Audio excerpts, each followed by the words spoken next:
Because people laughed and that's how you saw our God's films, was in the theater, like, and so it kind of brings you back to that nostalgic feel to it, and specifically the Arrow Theater, because our dad was always at this theater, and this was his favorite theater. So it's nice to kind of have that. He loves this place. He loved it. He was always here. It is yeah, full circle here. Colin, you had met John Candy as a kid, right? Yeah, I had. He worked with my dad, my stepmom on Splash first, but then the two of them on Volunteers. So I actually remember him quite a bit. Yeah. And how did that help you in this? Your memories of that, or anything? I think more than anything else, you are always trying to ask, okay, are we capturing who the person really is, or am I just trying to make my idea of the person fit the narrative of the story that I'm trying to tell?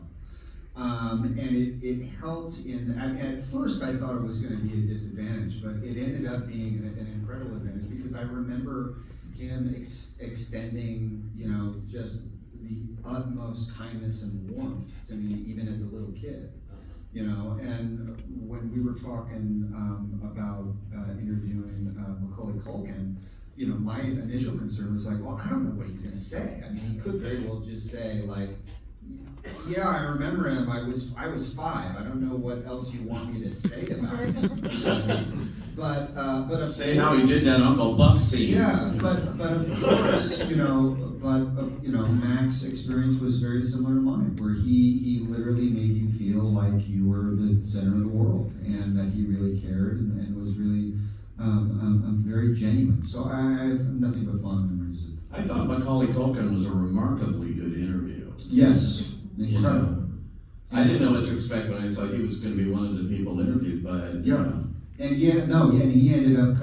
There was so much stuff where I just went like, wow, like we're kind of using everything that he did, because he was so astute. He had a way of conveying things in such an honest, real fashion, but also just very genuine.